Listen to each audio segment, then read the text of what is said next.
건강하게 여생을 보낼 수 있도록 기도해 주시고 또 함께 해 주시기. 다른 광고는 없고요. 이 시간은 말씀 보도록 하겠습니다. 오늘 말씀은요, 로마서입니다. 로마서 1장 18절에서 23절입니다. 신약성경 240쪽입니다.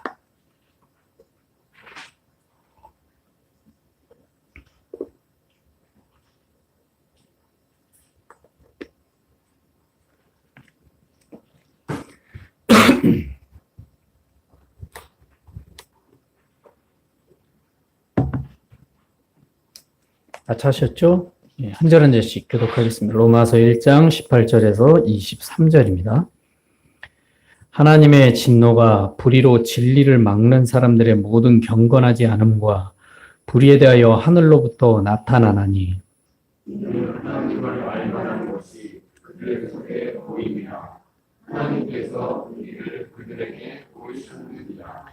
창세로부터 그의 보이지 아니하는 것들 곧 그의 영원하신 능력과 신성이 그가 만드신 만물에 분명히 보여 알려졌나니 이러므로 그들이 핑계하지 못할지니라. 하나님을 알되 하나님을 영화롭게도 아니하며 감사하지도 아니하고 오히려 그 생각이 허망하여지며 미련한 마음이 어두워졌나니 스스로 지혜 있다 하나 어리석게 되어 썩어지지 아니하는 하나님의 영광을 썩어질 사람과 새와 짐승과 기어나는 옥물 모양의 우상으로 바꾸었느니라. 아멘. 앞뒤좌우로 인사하시겠습니다. 사랑합니다. 축복합니다. 잘 오셨습니다. 오늘 로마서 말씀을 통해 하나님을 아는 길이라는 제목으로 오늘 말씀을 나누도록 하겠습니다. 아시겠지만 이 로마서는요, 이 성경 중에서 어렵다고 하면 많이 어려운 말씀이기도 하고요. 쉽다고 하면 쉽다고 생각할 수 있는 말씀이라고도 볼 수 있습니다. 근데 로마서는 그렇게 쉽지만은 않습니다. 왜냐하면 쉽게 설명해야 될 과제를 가지고 있는 말씀이 로마서이기 때문입니다. 오늘 말씀을 읽어보셨지만 무슨 말인지 아시겠습니까? 오늘 말씀 보시면 그건 좀 난해하죠. 이게 도대체 무슨 말인가? 본문 말씀을 그냥 있는 그대로 읽으면 그냥 이해할 수 있습니다. 그런데 이걸 쉽게 설명하려면 우리가 깊이 좀 생각을 해야 되는 부분이기도 합니다. 그래서 오늘 말씀을 가지고 하나님을 아는 길이라는 제목으로 말씀을 부족하지만 풀어보도록 하겠습니다. 사람이 인생을 살아가면서 삶에 대한 수많은 질문을 던집니다. 그래서 그 질문을 통해서 자신의 인생의 해답을 찾아가는 사람도 있지만 다르게 그 해답을 지금도 계속해서 찾아가면서 삶을 보내는 사람도 있을 것입니다. 인간의 인류 역사상 오랫동안 가장 많이 질문되었던 것들이 있습니다. 인류 역사상요, 오랫동안 가장 많이 질문되었던 게 있습니다. 그게 뭐냐면, 과연 하나님은 계시는가? 라는 겁니다. 많은 인생의 질문들이 있죠. 근데 인류 역사상 가장 큰 질문이 이거였습니다. 그래서 과연 하나님은 계시는가? 그렇다면 계시다면 어떻게 하나님을 알 수 있는가? 이 질문입니다. 이 질문은 인간 역사에서 계속해서 이야기되어졌던 질문입니다. 현대사회에서는 이 과학이라는 이름을 빌려서 이 눈에 보이지 않는 하나님을 어떻게 믿느냐라고 말을 합니다. 그래서 신이 있다면 눈앞에 똑똑히 보여달라고 요구하기도 합니다. 그러나 사람들이 인정하든 인정하지 않든 그것과는 상관없이 하나님은 세상의 모든 만물에 자신을 알 수 있도록 새겨 놓으셨다라는 사실입니다. 자, 이 사실을 이 성경을 통해서 확실하게 생각을 할 수 있습니다. 창세기 1장 2절에 보시면요, 이런 말씀이 있습니다. 하나님께서 세상을 창조를 시작하는 초기에 이 창세기 1장 2절에서 이렇게 말씀하십니다. 땅이 혼돈하고 공허하며 흑암이 깊음 위에 있고 하나님의 영은 수면 위에 운행하시니라 라는 표현이 있습니다. 자, 이 말씀을 통해서 우리가 알 수 있는 것은요, 하나님은요, 이 세상을 창조하실 때부터 이미 만물의 수면 위에 운행하신다라고 말씀하고 있습니다. 그러니까 창조하시기 전부터 이 땅이 혼돈하고 공허하고 흑암이 깊음 위에 있을 때부터 하나님의 영은 수면 위에 운행하셨다라는 거죠. 그러니까 이는 하나님은 창조시 때부터 이 세상 만물 가운데 그 영의 숨결이 담겨져 있다라는 것을 말씀하고 있다는 사실을 알 수 있습니다. 그게 창세기 1장 2절에서 나옵니다. 그래서 누구도 하나님이 계시다는 사실을 부인할 수 없고요. 부인해서도 안 됩니다. 성경은 이걸 증명하고 있어요. 증언하고 있습니다. 단지 사람이 하나님을 망각하려고 했고 다른 보여지는 물질로 하나님을 대신하려고 했기 때문에 하나님의 존재를 망각하게 된 겁니다. 자, 오늘 말씀의 바울은요, 사람이 하나님을 어떻게 알 수 있으며 또 왜 인류가 하나님을 인식하면서도 멀리 하였는지를 설명하고 또 이제 하나님을 아는 길이 무엇인지를 가르쳐주고 있음을 말해주고 있습니다. 먼저 바울은요 19절에서 이렇게 말합니다. 19절에 보시면요, 이는 하나님을 알만한 것이 그들 속에 보임이라 하나님께서 이를 그들에게 보이셨느니라 라고 말하고 있습니다. 본문의 19절을 보시면 분명히 말을 합니다. 하나님을 알만한 것이 그들 속에 보임이라. 그리고 하나님께서 이를 그들에게 보이셨다라고 말합니다. 사람은 누구나요, 절대자를 찾고자 하는 마음이 있고요. 그리고 그 안에 도덕적 양심이 있습니다. 누구나 있습니다. 자, 이는 하나님께서 사람의 영혼에 새겨놓으신 하나님의 흔적입니다. 그래서 내면 안에는 양심이 반응하게 되어 있고요. 종교성으로 인해 눈에 보이지는 않는 어떤 존재나 어떤 영적 기운을 의지하려는 마음을 가지고 있습니다. 누구나 그럽니다. 아니다라고 말할 사람은 없습니다. 심지어 이런 인식을 무시하고 평생 그렇게 살다가 이 죽음이라는 그 문턱에 서면 그런 마음이 솟구쳐 나옵니다. 그래서 불신자라고 해도 이런 성향이 나타납니다. 나는 신을 믿지 않아요. 나는 종교를 믿지 않아요. 라고 말을 해도요, 점과 주술 등의 호기심을 가지고 있습니다. 그리고 심지어 재미삼아 한번 점괘를 본다라고 말을 하지만 그 사람의 내면의 마음 가운데는 자신도 풀 수 없는 어떤 것이 있다는 사실을 행동으로 보여준 겁니다. 스스로 무신론자라고 주장하나 스스로 행동으로 역행하는 행동을 하는 거예요. 만약에 다라고 말을 한다면 그는 어떤 일에도 의지를 찾을 필요가 없습니다. 찾아서도 안 됩니다. 그런데 사람은 그러지 못합니다. 신이든 사람이든 어떤 상황이든 형상이든 뭔가를 의지하고 싶은 내면의 심리를 가지고 있다는 사실을 스스로 드러냅니다. 그래서 로마서 17장 22절 23절에 이 아덴에서 이 바울이 복음을 전하려 할 때 이렇게 말을 합니다. 제가 읽어드리겠습니다. 바울이 아레오바고 가운데 서서 말하되 아덴 사람들아, 너희를 보니 범사에 종교심이 많도다. 내가 두루 다니며 너희가 위하는 것들을 보다가 알지 못하는 신에게라고 새긴 단도를 보았으니 그런즉 너희가 알지 못하고 위하는 그것을 내가 알게 하리라. 아덴은요, 지금으로 말하면 이탈리아의 아테네입니다. 당시 이 로마의 우상들이 최고조에 달해 있는 우상 숭배의 장소입니다.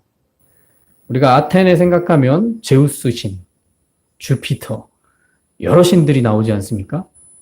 완전히 이 우상들이 최고조에 달해 있는 우상 숭배의 장소가 아덴입니다. 또한 이곳은요, 우상만 있는 게 아니라 철학적인 사조가 발달되어 있어서 신에 대한 지성과 지식을 추구하는 신에 대한 학문과 문화가 자리 잡고 있는 도시입니다.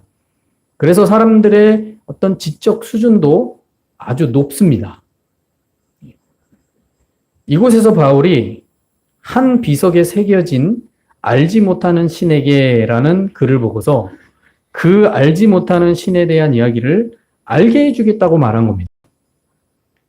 이는 당시 아덴 사람들이 어떤 여러 신들을 숭배를 하지만 그들이 생각 속에 이 자신들도 전혀 알지 못하는 알 수 없는 신이 있을 것이라는 내면의 깨우침이 있었다라는 사실을 말해줍니다.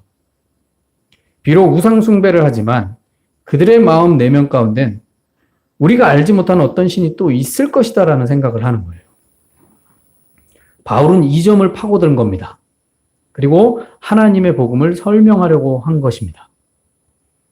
자, 이렇게 사람은 누구나 다 내면에 새겨져 있는 하나님의 흔적이 있다는 사실을 부인할 수 없습니다. 부인해서도 안 됩니다. 다 가지고 있습니다. 그래서 사람은 그것을 다양한 모습으로 표현하기도 하고 나타내기도 합니다. 그러므로 우리 믿는 사람은 우리 자신의 내면을 되돌아보며 생각을 한번 해보셔야 됩니다.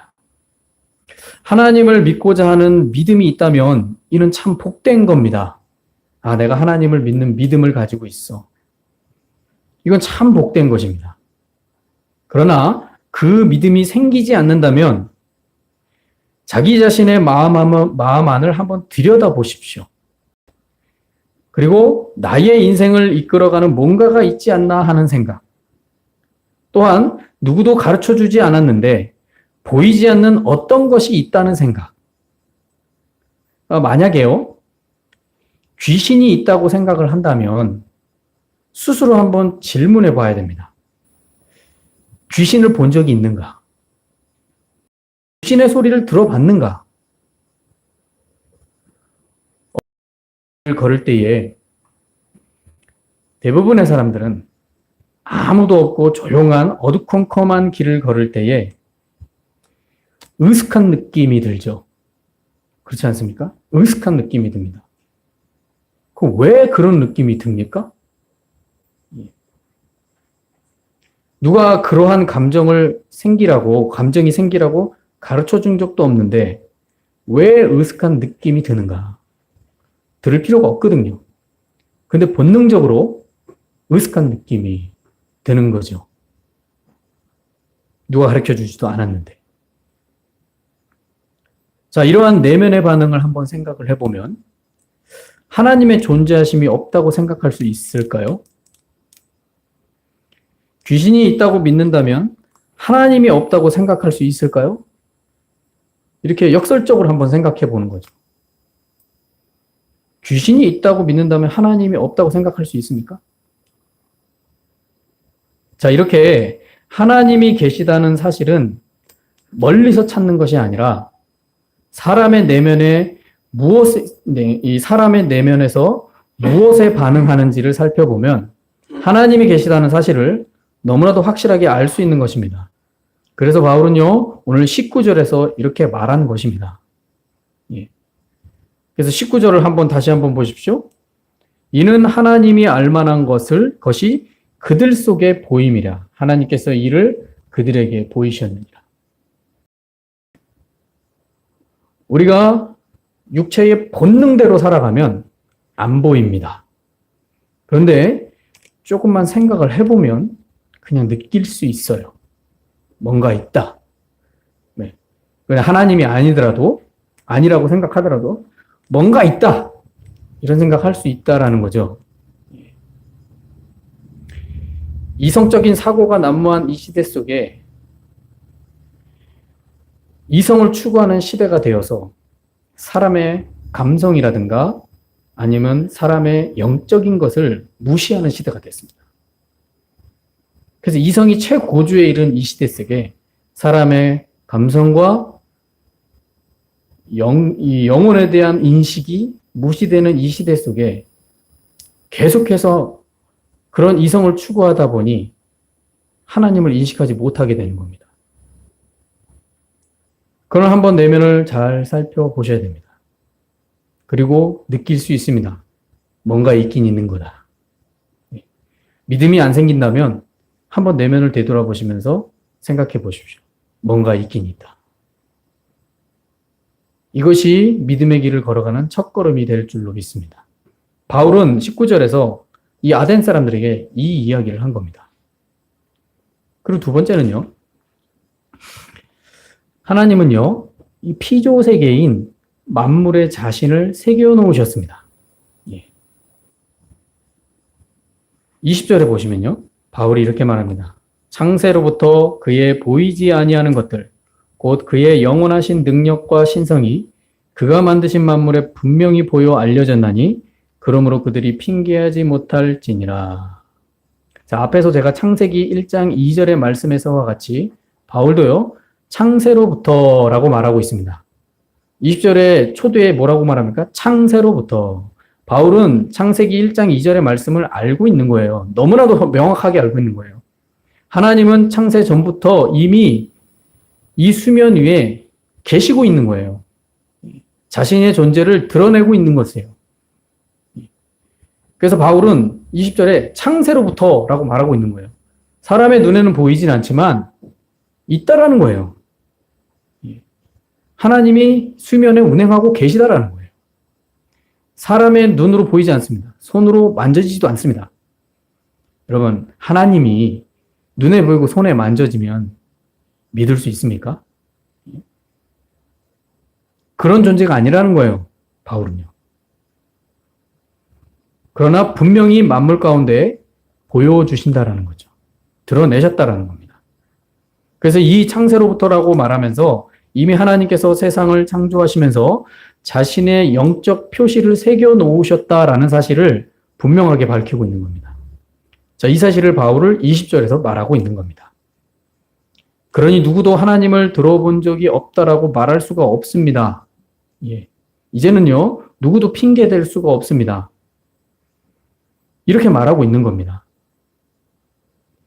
눈에 보이지 않고 손에 만져지지 않는 하나님의 영이라는 히브리어로 루아흐라고 합니다. 루아흐라고 하는 이 만물의 이 루아흐는 만물의 숨결 속에서 새겨져 있다는 사실을 아셔야 됩니다. 새겨져 있습니다. 여러분, 나무 아시죠? 가로수나무 그냥 저희들의 일상 삶 속에서 당연하게 여겨지는 나무. 여러분, 그 나무의 나이를 알려면 뭘 봐야 됩니까? 나이테를 봐야 되죠. 상식이죠. 그런데 1년에 한 번씩 나무가 자기가 나 1년, 1살 먹었어 라고 나이테의 줄무늬를 긋잖아요. 자기 스스로? 누가 가르쳐줘서 그 겁니까? 우린 자연현상이다 이렇게 합리화하면서 표현하지만 여러분 많은 만물 중에 유독 이 나무만 나이테가 생겨요. 1년에 딱 한 번씩 2번도 아니고 3번도 아니고 10년도 아니고 100년에 한 번씩 생기는 게 아니라 1년에 딱 한 번씩 생겨요. 이게 하나님의 질서 아닙니까? 어떤 이 만물도 그렇게 생기지 않습니다. 저와 여러분이 길을 가면서 보는 가로수나무 그냥 평범해 보이고 무심코 아무것도 생각하지 않고 지나갔던 그 나무에 나이테가 1년에 한 번씩 너무나도 정교하게 정확하게 줄무늬가 생긴다라는 사실. 이거 하나님이 새겨놓으신 섭리 아닙니까? 이런 거 보더라도 우리가 하나님의 존재가 없다라고 말할 수 있을까요?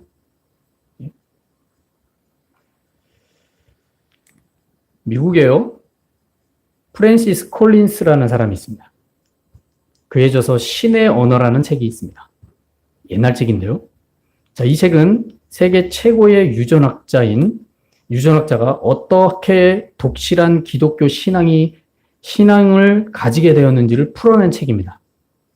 그가 바로 프랜시스 콜린스라는 사람입니다. 자, 그는요, 인류 역사상 가장 위대한 과학적 성취 중에 하나인 인간 게놈 프로젝트 총책임자였습니다. 그리고 전 미국 국립보건원 원장이었습니다. 그는 인간의 31억 개나 되라는 이 DNA 염기서열, 게놈 지도라고 말합니다. 이 DNA 염기서열을 해독해냈어요. 그렇게 해독을 해낸 사람입니다. 이 사람이. 그렇게 해내고서 이렇게 말했다고 합니다. 하나님이 생명을 창조할 때 사용하신 언어를 훔쳐본 경이로운 순간이었다라고 고백을 했다고 합니다. 그 사람은 무신론자입니다. 그런데 인간의 DNA 염기서열을 다 분석해서 해독을 해내고 나서 나온 고백이 그겁니다. 하나님이 생명을 창조하실 때 사용하신 언어를 훔쳐본 경이로운 순간이었다. 그래서 무신론자가 독실한 기독교인이 되어버렸어요. 하나님을 믿는 사람이 되어버렸어요. 과학자가, 유전학 과학자가. 자, 이렇게 유전과학의 최고의 정점에 이른 이 콜린스 박사는 인간의 유전을 연구하다가 하나님을 알게 된 겁니다. 예. 그가 어리석어서 아둔해서 하나님을 고백한 것일까요? 사람은 잊지 말아야 됩니다. 하나님은 만물에 자신의 영인 루하흐를 심어 놓으셨고요. 그 완벽하고 정교한 것을 발견한 사람은 하나님을 알게 된다라는 사실입니다. 그런데요, 사람은 어리석게도요, 그 하나님의 숨결은 보지 못하고 깨닫지도 못하고 또 그것을 멀리하면서 우연이겠지 하면서 멀리하면서 자신 하나님을 만들어 놓고 그걸 믿었습니다. 21절에서 23절에 보시면 이렇게 말합니다. 하나님을 알되 하나님을 영화롭게도 아니하며 감사하지도 아니하고 오히려 그 생각이 허망하여지며 미련한 마음에 어두워졌나니 스스로 지혜에 있다 하나 어리석게 되어 썩어지지 아니하는 하나님의 영광을 썩어질 사람과 새와 짐승과 기어다니는 동물 모양의 우상으로 바꾸었느니라. 자, 이렇게 사람은 하나님의 숨결을 만물 속에서 찾으려고 한 것이 아니라 그 만물 자체를 신격화해서 자신의 영혼을 팔아버렸습니다. 그래서 하나님께서 심어놓으신 하나님의 영인 루하흐를 만물 속에서 보지 못하고 그 만물을 신이라고 생각하며 숭배하였고 그렇게 만물로 하나님을 대체해버렸습니다. 그걸 우리는 우상이라고 말을 하는 겁니다. 인류 역사 속에서 우상은 인간의 영혼을 갉아먹는 도구였습니다.